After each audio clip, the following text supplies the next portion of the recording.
are watching Access LaPorte County, Channel 97. Coming up next is the September 14th, 2022 meeting of the LaPorte County Sheriff Merit Commission. You can find more information for this meeting by visiting www.accesslaportecounty.org. Good morning, everyone. I'd like to welcome you to the September 14th, 2022 meeting of LaPorte County Sheriff's Merit Board. Please rise for the pledge. Ms. Mock, would you do us the honors? I pledge allegiance to the flag of the United States of America and to the republic for which it stands, one nation, under God, indivisible, with liberty and justice for all.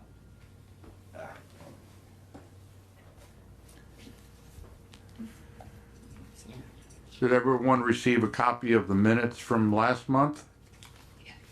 Are there any corrections? Hearing none, do I have a motion to accept? So moved. Have a motion, to have a second? Second. Motion second, any questions? All in favor signify by aye. Aye. Opposed, same. Connie, I have to apologize. We were going to try to sing a cappella happy birthday to you today, but a couple of us have got a little scratchy throat, so we'll just leave it at happy birthday. Today? Yeah. Sheriff, how are you today? I'm great. Thank you all for being here today. We've got a couple of presentations during the course of the meeting, so we'll get started with it. But I would like to point out every month we kind of take it for granted the minutes that we receive. But I want to give credit where credit is due to the birthday girl here, Connie Trojanowski, because she gets the minutes out in such a timely manner. We really appreciate that. Usually within a day or two of the meeting, she's in my office and in the squad room posting those so everyone can review them. So thank you for being so efficient at what you do. We appreciate it. Our calls for service decreased last month from the month of July when compared to August by 12%. In July, we responded to 2,434 calls for service, while in August, we responded to 2,154 calls.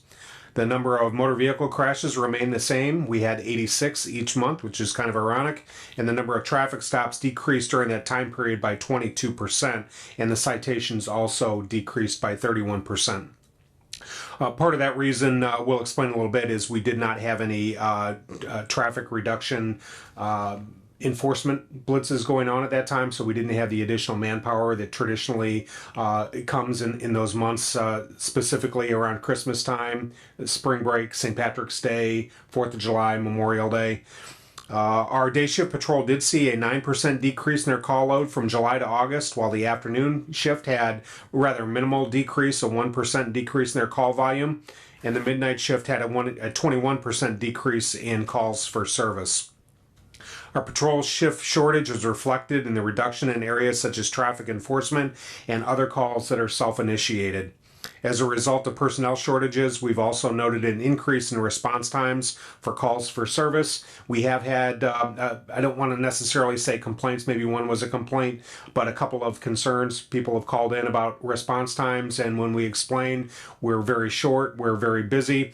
And when the individuals called, their calls for service weren't priority calls for service. I don't want to say they were routine, because they certainly weren't routine to the individuals that wanted a response to our home, but merely they were to take reports. But when we explained how large the county is, how many deputies that we have out at one time, plus our shortages, they were understanding. We appreciate that the public that does have concerns at least calls us and asks us to give them or gives us an opportunity to explain where we are.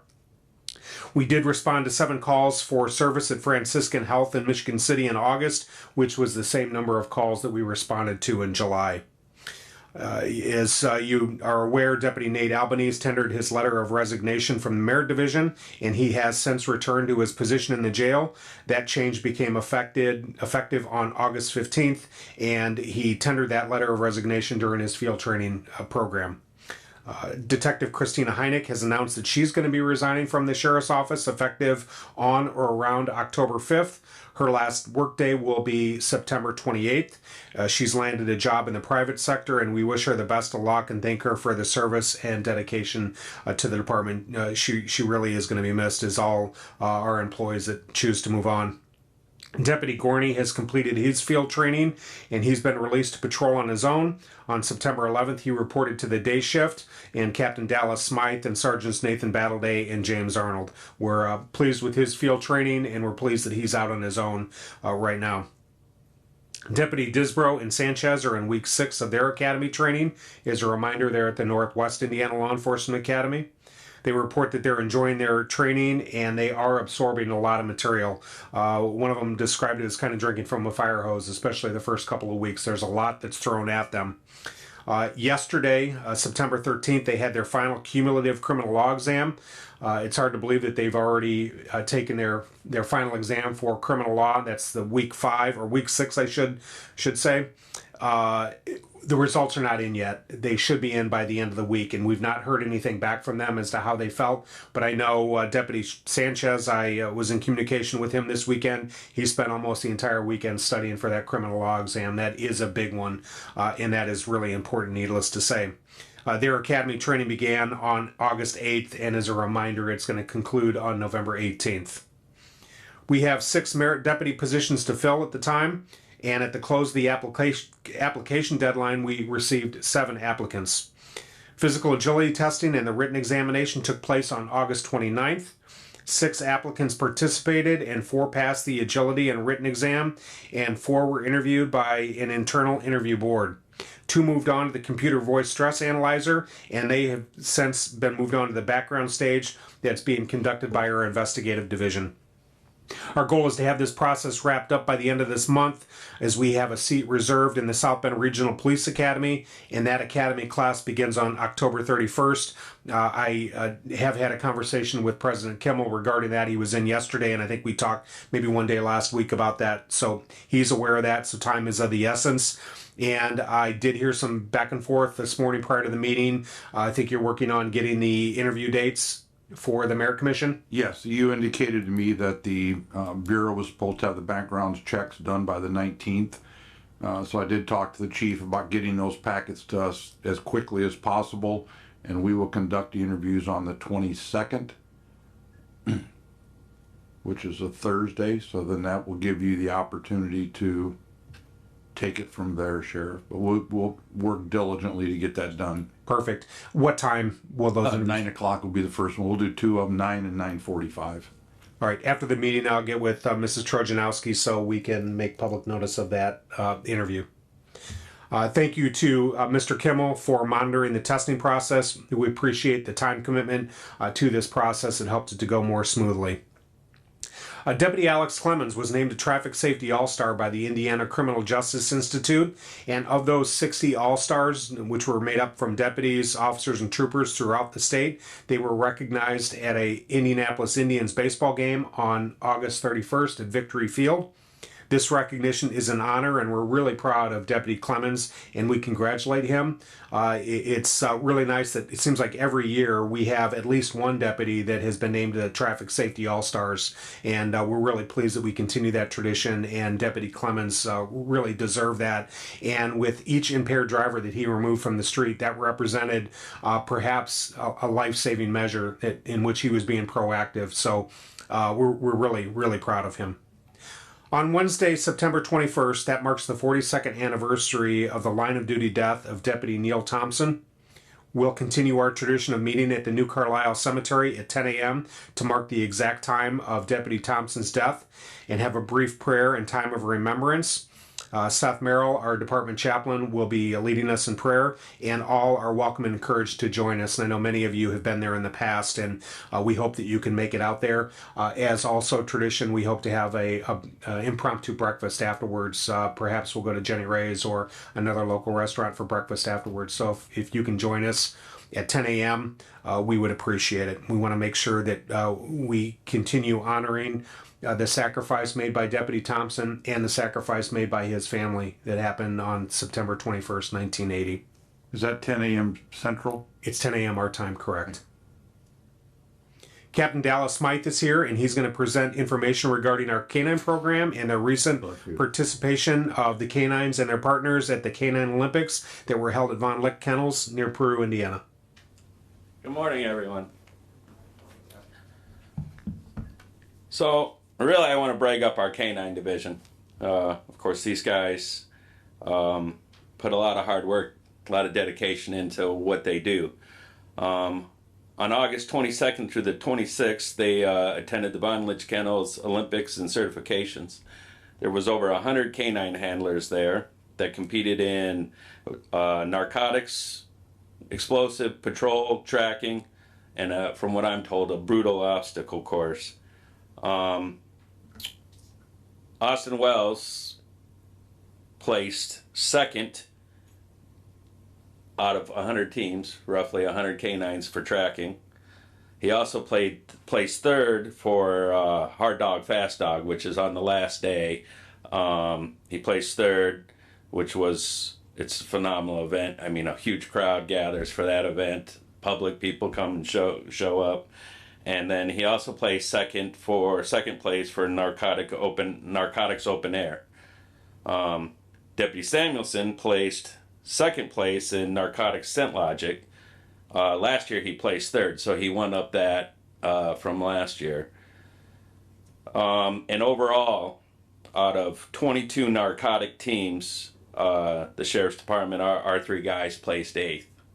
I think that's phenomenal. When you consider you have guys there that are from the private sector, the DOD, government, and our guys go in there, and they, a lot of these are government agencies, and that's all they have to do is train, shoot guns, and work out, So, and we go in there, and they're answering calls, and a lot of this training is done on their own time, and they placed eighth overall. I think that's phenomenal. So, my hat's off to those three guys. Also, we had Deputy Clemens, which, as we all know, is new to the K9 division and handling with a retread dog.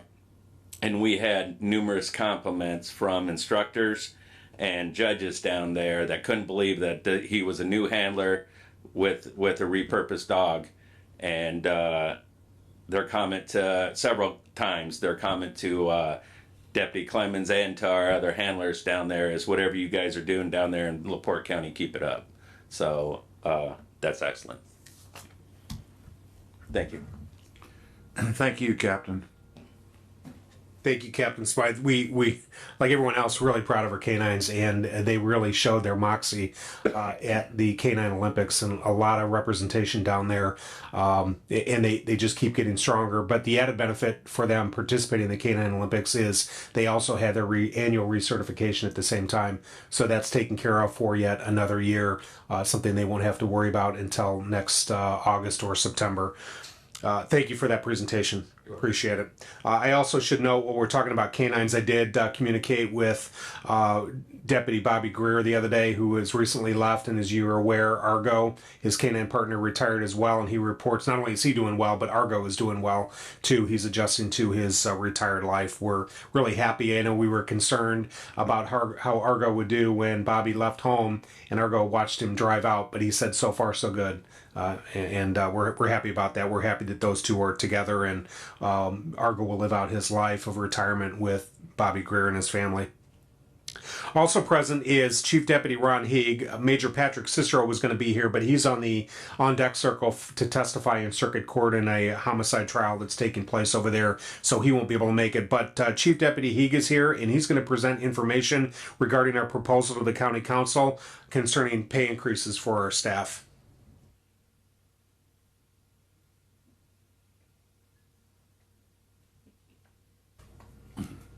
Thank you, Chief.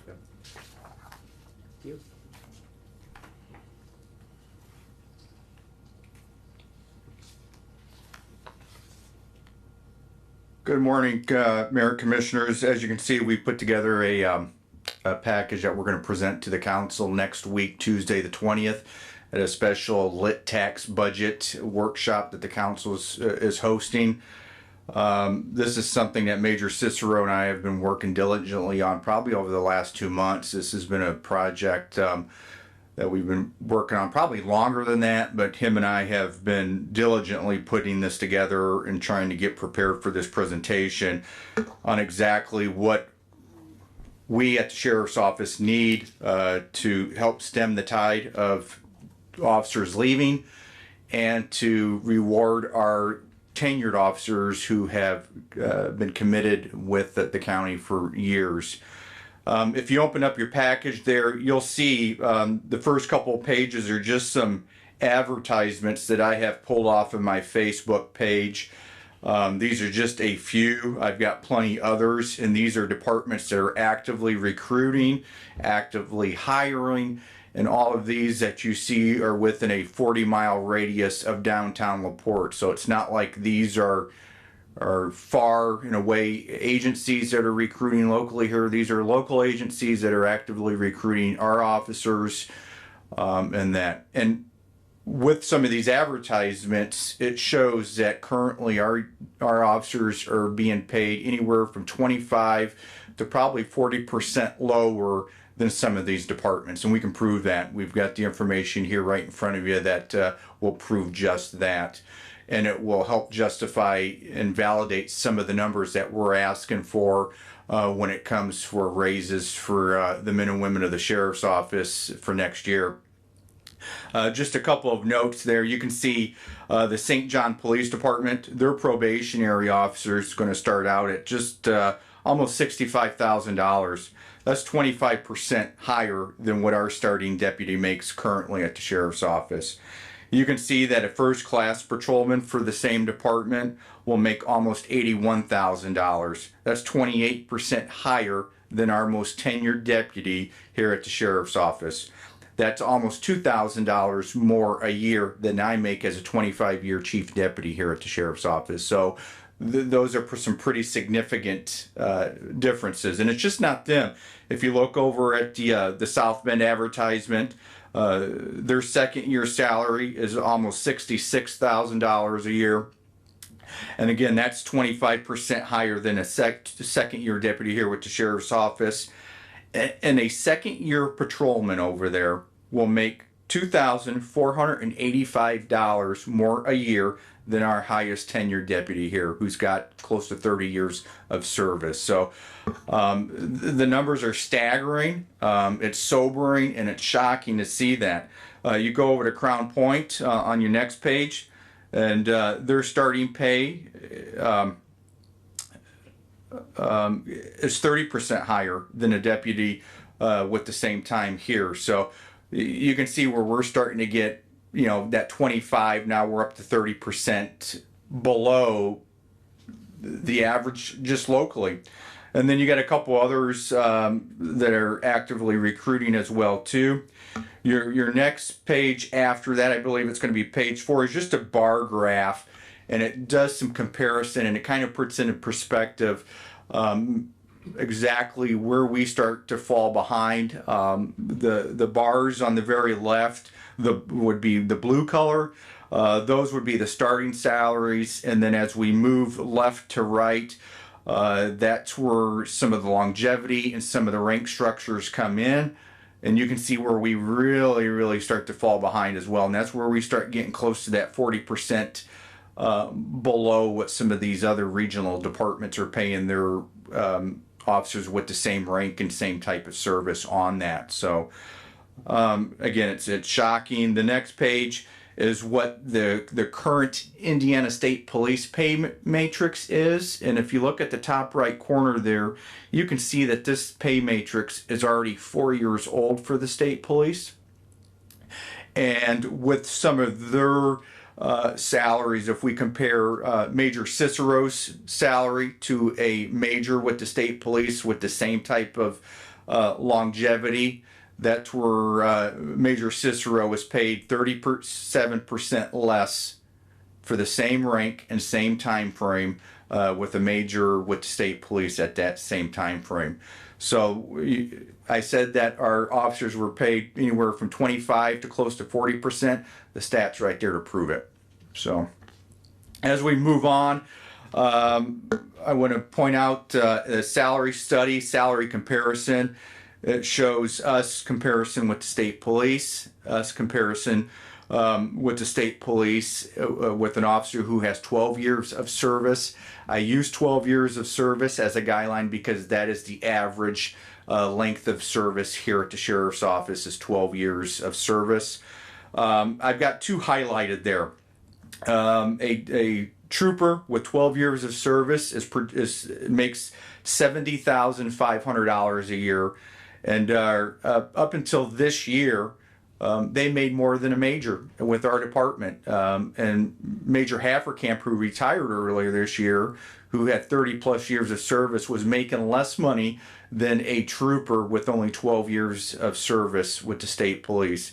With the raise last year or this year that the council had given us, the 6%, we have exceeded that, but as you can see, it's not by much. It's less than $500. It's about a $500 difference. So we've got some catching up to do. And we've been meeting with the council, several of the council members. We're scheduled to meet with several more of the council members and showing them these numbers. We know that earlier this year they had provided EMS with about a 22% raise to stop the bleeding with EMS. That seems to have worked. I think they're pretty much at full staff. They might be a few short, but nowhere near the numbers that they were losing prior to that.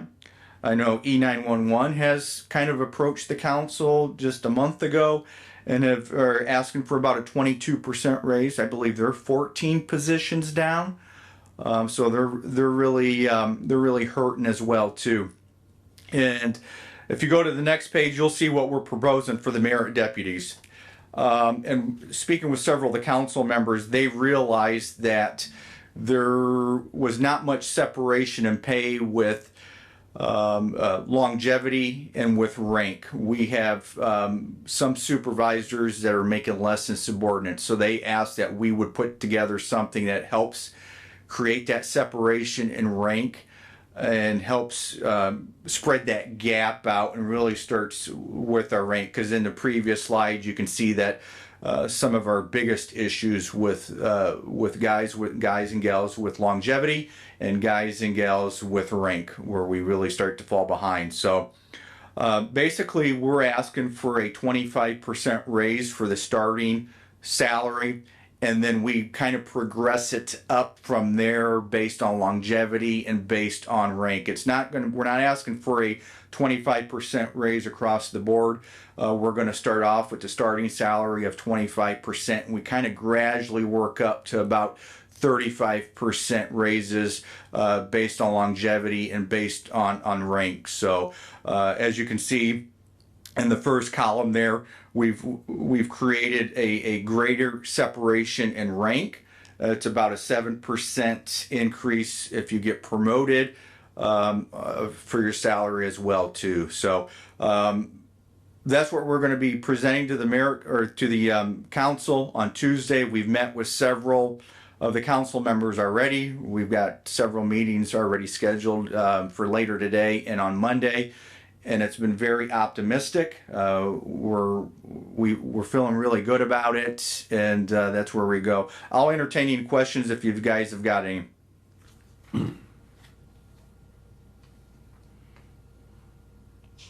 So what you're saying, if I understand it correct, is you're going for the initial 25% is for a starting deputy. Correct. And then you're building in an increase based on longevity And rank. Correct. Okay.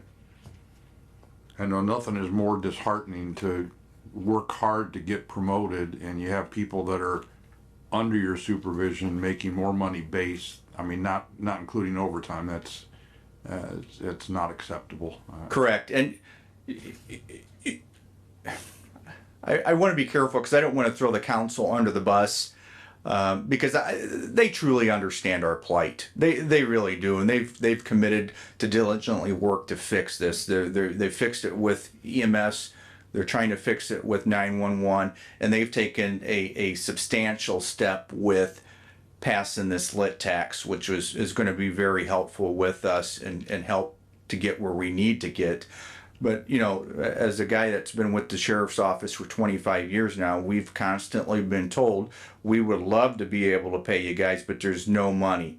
Some of it's not the council's fault. We had a stretch in there where the county wasn't collecting any tax revenue, property taxes, because of ongoing lawsuits that were going on. So it's not entirely up the council's fault regarding this, but the excuse of there's no money just isn't there anymore. And as now's the time, these are historic and unprecedented times that we're experiencing right now that Mr. Schooley, you probably would never have expected to see this in your career as either. I would never expected us to be 6 merit deputies down at the sheriff's office and can't fill them. I never ever thought I would ever see that in my career here at the sheriff's office. So, historic and unprecedented times calls for historic and unprecedented actions, and that's what we're going to ask the council to do on Tuesday. So, Anyone have any questions? Thank you, Chief. thank you. Thank you, Chief. If I can, I just want to interject a couple things, Sheriff, based on our conversation yesterday that really hit me hard when you mentioned that Porter County, and Porter County's not, it's a decent place to work. They've got high rankings, but I believe you indicated they had 40 people that applied, and of those 40, no one showed up for their physical agility testing. So I sat there in disbelief, but yet it was similar to what we saw with only getting 7 applicants. One of them backed out before we even started the physical agility, and then weaning it down from the 6 to 4, and then after the interviews and that down to 2. It just really puts us behind the 8 ball, and I think this pay raise, providing the county council goes along with it, is going to give it a big lift. If Porter County's getting 40 applicants, if we get 20 here, I think we're going to be in really good shape. But there's got to be an incentive for them to come to any police department, especially with the way the world is now and the way people look at law enforcement agencies and individuals. It's a shame, but I think that citizens have to realize this LitTAC is going to be the one where that'll take care of that. And I hope it doesn't get lost when they start passing out the pay raises to all county employees, because at that point the sheriff's department should still be included in that. So, there's a possibility that number could go up, Chief. We'll just have to wait and see, but keep our fingers crossed. But thank you for the presentation, and thank you for all your hard work. The other thing I'd like to do is encourage all members of the Merit Board to be at the September 20th meeting that the County Council is going to have to discuss this, to show your support for the Sheriff's Department. I think it would be critical if we showed up. Thank you, Sheriff. As the chief pointed out, we appreciate that the council is indulging us, and they took a really important first step this spring when they adopted the lit tax. We know that for the vocal minority, it wasn't popular, but for the majority, it was really needed. They now have the tools in place to give us the raise that we need, commensurate with the risks that we take and the sacrifices that are made every single day.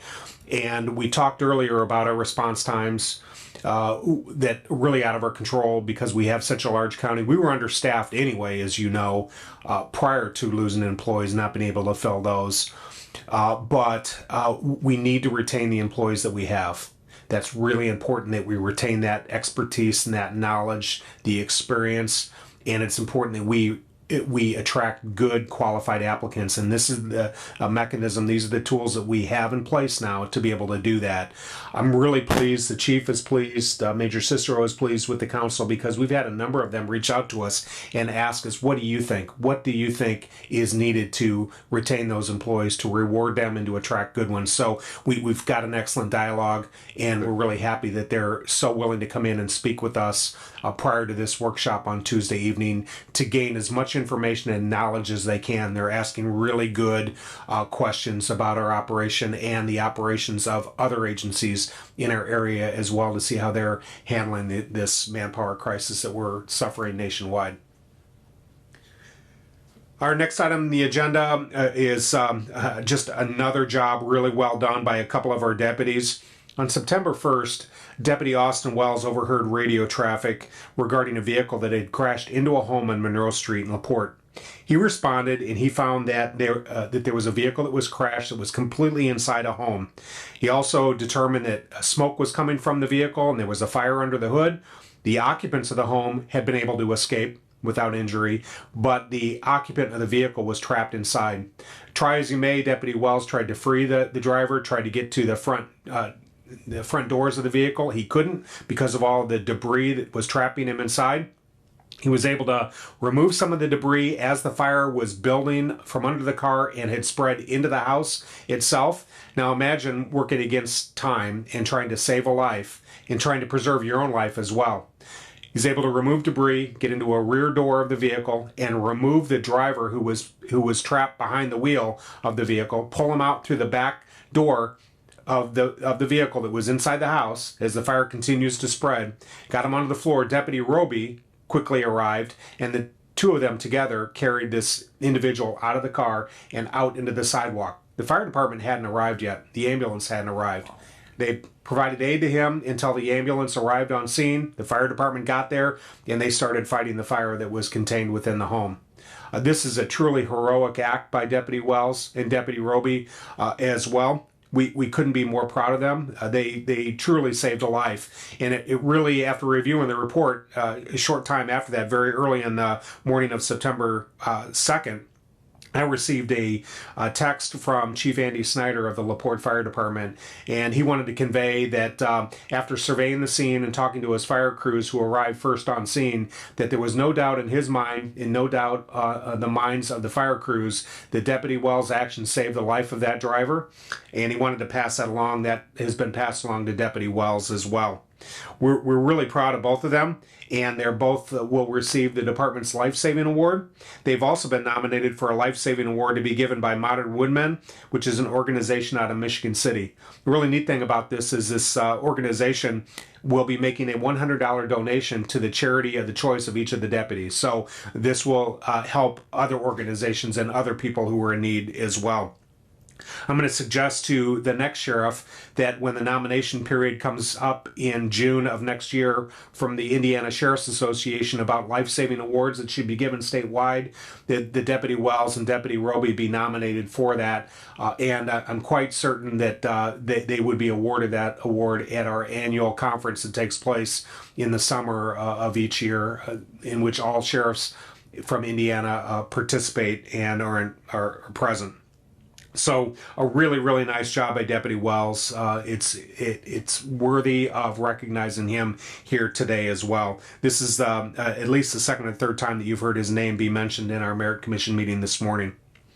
On August 28th, Bethany Lutheran Church held their congregational picnic at Carmel Chapel and presented a check to local heroes and organizations from proceeds that were generated by this year's Red Wine and Brew. Our Canine Program and our Marine Patrol Unit each received checks in the amount of $2,000, and each have since been deposited into their individual donation accounts that are held by the Auditor's Office. The next item on the agenda is your consideration of renewal for our pension consulting contract between the Sheriff's Office and M.A. Dilts and Associates for 2023. The fee for 2023 is going to increase by $2,000 to a total of $20,000, and that will come from our plan, so there is no appropriation that's necessary from the County Council. I did by email send a copy of this agreement to all of you several weeks ago for your review, and Mrs. Mock, I provided one to you. It should be in front of you for you to review so you're educated about it before you deliberate on it and take a vote as to whether or not you approve it. If approved by the Merit Commission, the contract will then be sent to the county attorney for his review, and then a request will be made to the county commissioners to consider and approve the contract at the October meeting or one of the October meetings. So with that said, I do have the contract here, and I'll provide it to you.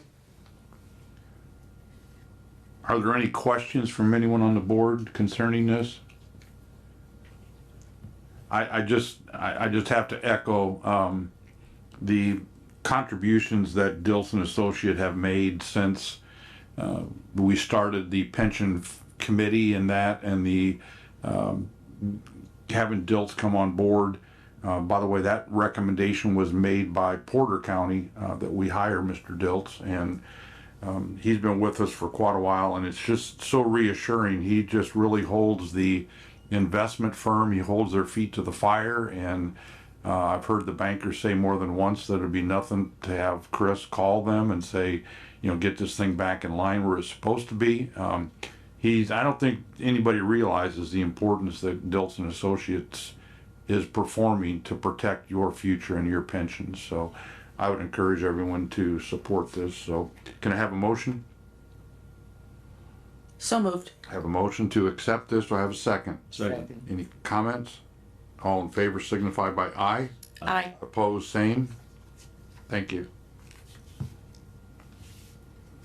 Mr. Kimmel, if you'll note that there are 4 separate copies and all 4 will need to be signed.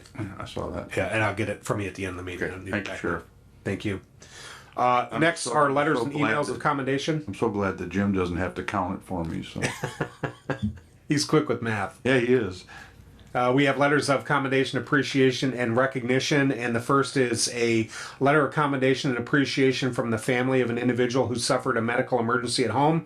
Deputy Trey Masterson responded and provided aid. I'll not be reading the family's name because it is does involve medical, but nonetheless, I'd like to read the letter. It was written on August 29th, 2022. Dear Sheriff Boyd, in the very early morning hours of Sunday, June 26, 2022, our family experienced a traumatic event whereby our husband and father experienced a very unusual medical episode and fell out of bed unconscious, remaining in this state for a period of time. We contacted the 911 center and Officer Masterson was first to arrive on scene. He made us feel very calm and confident in the situation and eased his way into taking control of the situation until the emergency 911 team was on site. He stayed and assisted and helped my husband to understand the situation, worked with the 911 team to help to keep him calm. I'm assuming they mean the ambulance and fire department. I would also like to truly recognize his ability to keep the situation calm while showing a true sign of compassion to each in the situation. I want to apologize for the delay in sending this. The timing should in no way diminish the thanks and gratitude to Officer Masterson. We would appreciate your time in communicating this on our behalf. And that I did. I should note that this has also been scanned and placed in the permanent personnel file of Deputy Masterson. And I'd like to read the email that I sent to Deputy Masterson when I forwarded this to him. Deputy Masterson, see the attached email of appreciation regarding a situation that occurred on June 26th at a home on Westwood Drive. The family was very pleased with your compassion, professionalism, and take charge attitude. You provided a level of comfort for the family at a very stressful time. I appreciate your professionalism, Trey, and willingness to assist. It is what we have come to expect from you. I also appreciate that although it was a medical call for service, you were very prompt in your response and were the first on scene to render aid. Thank you for your willingness to lend aid to others who are in need. I've responded to the family and acknowledged their letter of receipt of their letter. This letter will be read at the next Merit Commission meeting and a copy will be scanned in your permanent personnel file. Thank you and congratulations, Sheriff John Boyd. I also want to note, and I want to point out with the incident with Deputy Wells that I just highlighted a little while ago, that in each of these cases, these deputies were not dispatched to these calls for service. They were actually being proactive. They were listening to other emergency calls for service, scanning on their police radios in their cars, and because they were close, they opted to respond to see if they could help. And in each case, they were the first on scene and preserved life and provided aid. And that's exactly what we come to expect of our deputies. They don't wait for something to happen to respond. They take the initiative to do that. And that's exactly what we preach. That's what we come to expect at the Sheriff's Office. Really proud of those deputies. The next is an email of appreciation and recognition from Captain Andy Heineck, summarizing the pursuit and apprehension of a stabbing suspect. Good morning. Overnight, the Michigan City Police Department and the Sheriff's Office responded to a stabbing at Woodland and Paz Road. Upon arrival, we located a victim that had been stabbed several times while inside a vehicle inside the city of Michigan City. The suspect fled in a vehicle owned by a third person on scene, who happened to be the girlfriend of the victim. Both agencies worked very well together at the scene and in a timely manner following the incident. The deputies assigned to other areas of the county began to use our flock camera system and located the suspect vehicle, and they had a hit on it at the Porter County line, US 12, which a short time later was back east and hit another flock camera near Grand Beach, and then one entering Four Winds Casino in Michigan. Myself, Deputy McCoy, Officer Weigel, and Sergeant Oberly responded to the area to attempt to locate the suspect. While the tribal police checked the property, he exited and drove past us. He entered Interstate 94 back westbound, and right at the state line, Berrien County and I tried to stop him. He continued to flee west. For the next 20 minutes, several agencies pursued him on I-94, then west on US 20 to 600 west to 400 north to US 35 and into the city of LaPorte before he turned around and went back northwest on Johnson Road. He avoided stop sticks several times, but eventually hit stop sticks deployed by Lieutenant Holloway, who was on his way home from Porter County. As we pulled into the grocery shop, I made a decision to pin the car so he couldn't exit and couldn't flee, continuing his reckless evading. The suspect was safely taken into custody and charged with several high-level battery offenses for the stabbing. As the lead car in the pursuit and an EVOC instructor, I can't begin to tell you how well each agency worked together to stop this subject tonight. It truly was textbook display of teamwork and communication, both on the radio and at the termination point. All of the officers and deputies involved are to be commended for their work to ensure that each of us went home safe and the suspect was safely taken to jail. Sincerely, Captain Andrew Heineck. Great textbook work. This is, unfortunately, it's commonplace today where an individual flees from us, but in the end, the suspect isn't hurt and no members of the public were hurt. Unfortunately, the victim that led to this was stabbed, but there were no one injured during the course of the pursuit. This has already been scanned and placed in those individual deputies as well as Captain Heineck's personnel file as well. The next is a letter of appreciation from Sacred Heart Apostolic School, recognizing deputies Brian Crail, Paul Adams, Jacob Peisowitz, and Austin Apple for conducting a school safety assessment in June. Dear Sheriff Boyd, with this letter on behalf of Sacred Heart Apostolic School, I wish to extend our heartfelt thanks to the department for helping us improve school safety. First, let me apologize for the delay in gratitude. Since your officers' visit over the summer, we've been busy preparing for and launching a new school year. On June 29th, deputies Brian Crail, Paul Adams, Jacob Peisowitz, and Austin Apple conducted a building threat assessment on our campus in Rolling Prairie. The assessment not only gave us a fresh perspective on school safety, it also reflected well on the professionalism and courtesy of the LaPorte County Sheriff's Office. For example, the officers were prompt, cordial, and well prepared. They seemed generally interested in school community and attuned to our special circumstances as a boarding school. Officers worked together in sharing observations and offering possible solutions for improvement. The training and practical experience of the officers was evident as they detected even the smallest safety details that had escaped our notice. We received a written report which we will use to implement safety improvements. In conclusion, let me extend our gratitude and appreciation for the regular patrols that check our campus. The vigilance of your officers is great comfort to us. Count on our prayers to keep up the great work protecting and serving the community. Best regards, William Hobbs, Assistant Principal, Sacred Heart Apostolic School. We appreciate the time that Liam Hobbs took to pen this letter. This too has already been scanned and placed in the permanent personnel files of those deputies. You may note that all four of them are school resource officers. They're specially trained and they're actually certified to do the school safety assessments.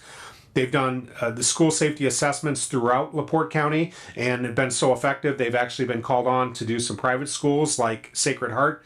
For those of you that may not be familiar with it, it's the old Le Mans Academy on 500 East, north of Rolling Prairie. And it, as Liam Hobbs alluded to, it is a boarding school, so it has special considerations. Not only have our school resource officers done the assessments, safety assessments at Sacred Heart, but they also did it at Lalomere, which is also a boarding school, and they have special considerations. But they're so good and effective that they've also been called to some school corporations down in Stark County where they did assessments down there as well. They're just happy to lend their expertise and come in and help the schools regardless of where they are, so that the ultimate goal is to keep the students and the staff safe when they're at a school function. So we're grateful for those deputies, and I'm pleased that Mr. Hobbs took the time to write that letter. And finally, yesterday, I thought it was worthy of sending this or reading this because I sent an email yesterday. I received an unsolicited phone call yesterday from a gentleman whose wife was involved in a crash on State Road 39 at 300 North on Monday, September 12th. He stated that his wife had a heart attack while driving, and as a result, his wife crashed. He stated that he arrived on scene to find our deputies helping his wife, helping to calm her and reassure her. He stated that this was one of the most compassionate things that he ever observed, and he described each of our deputies as angels with badges. He was very moved by their professionalism and compassion, and he broke down emotionally as he described their kindness. He reported that his wife is currently in intensive care, but knows that it could have been much more stressful for her had each of our deputies not been so helpful and caring. He stated that each made a tremendous impact on he and his wife's life, and he wanted to make sure that our administration was aware of their professionalism and their care. I want to thank each of the deputies, Deputy Smith, Gorney, Chavez, and Wallace, for their care that they provided in the manner in which they did it. Not only this scene, but every single day. I couldn't be more proud of them, and I alluded to that in my email to each of them. And the email was placed in their permanent personnel files already. I really appreciate it. We're kind of inundated with letters of commendation and recognition for what our deputies do every single day. And that's not to mention the risks that they take and the sacrifices that they make every day. We're really, really proud of our department, the men and women of the Sheriff's Office, for the services that they provide for our community. Even Bethany Church, with their red wine and brew and giving money to organizations that are in need, like the Sheriff's Office and first responders. We have a number of our deputies that volunteer their time each year for red wine and brew and some of the other projects that Bethany does. But I wish I could give you an accurate figure of the thousands of hours that our deputies donate to worthy organizations and causes each year. It's amazing. I received an email the other day from one of our deputies that someone got stuck in LaPorte County, was given a ride out here and then kind of dumped off, and one of our deputies had no way to get that person back to Chicago to their home. Their family didn't have money, so he reached into his pocket and bought a bus ticket for the lady so she could get back to Illinois and be reunited with her family. It's just one of a number of examples of the kindness that we extend to people. Hear all the time of us buying tickets for the South Shore for people to get to where they need to go, or giving people a ride or money so they can eat. I'm just really proud with how empathetic and in tune to the public that we serve our deputies are. They just seem to know when people are in need and always step up. You'll see that our next meeting is Wednesday, October 12th at 9 o'clock, and our Warrants Division, Detective Bureau, and Jail Monthly reports are attached as always.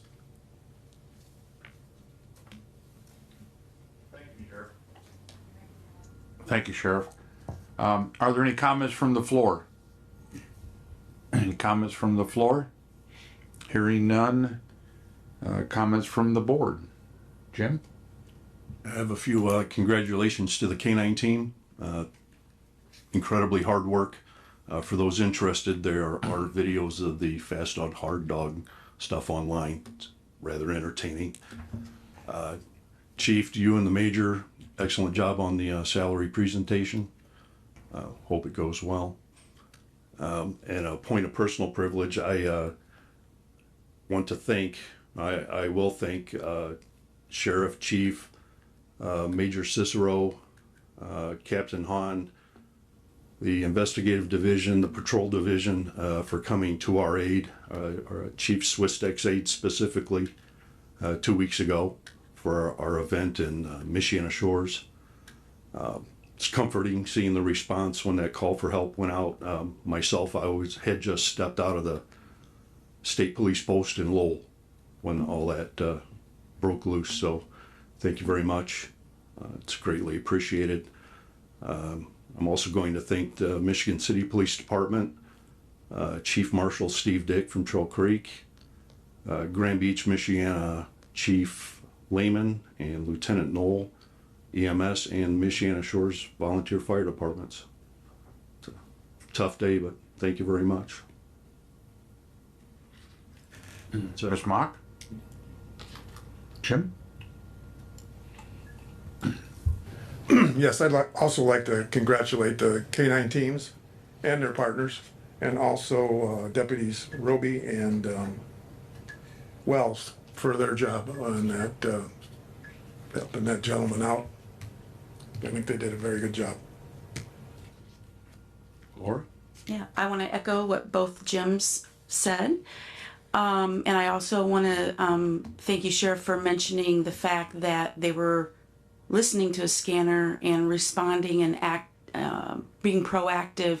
That's pretty important to know, and that's pretty important for people to understand that this department is proactive in that manner and doesn't wait for the command, I guess. I just want to say I'm very proud. I think those are qualities that make the difference in serving our community. Thanks. Yeah, I just have to echo what everyone else has said in regards to Wells and Roby. It exemplifies the saying that first responders always rush in while others are rushing out. And they could have probably very easily stood back or stepped back, not knowing if that car was going to explode, worried about their own safety, but they didn't. They did what they felt was needed. They did what their training told them to do. They acted quickly and couldn't be more proud. Great job for them, and the empathy that was shown for the lady that had the heart attack. I guess it's one of those things we come to expect, but it's always appreciated. I did meet yesterday with the major. He was going to contact Mike Lindsay, who administered the promotional test in 2021. We're going to set the dates for 2023. I will say that we're looking at the classes being three different weeks in October. We'll do the testing 2 weeks after the final class, which is outlined, I believe, in the rules and regs. And then we'll do interviews prior to those classes. So the interviews will probably take place the first part of October. We will get those dates set, and I will announce those in October. I mentioned I wanted to try to get those out earlier than we're required to do. I believe the rules and regs say we're supposed to have it out in November. So we'll get them out in October so that the men and women who are going for promotion will know the dates and can schedule vacations accordingly so they can make sure that they're able to attend all of that. That's all I have. I appreciate everyone being here, and Dallas, keep up the great work with the K-9 team. We do appreciate that. So I may have a motion to adjourn. So moved. Have a motion to have a second. Have a motion second. All in favor signify by aye. Aye. Opposed, same. Adjourned at 9:52 a.m. Thank you.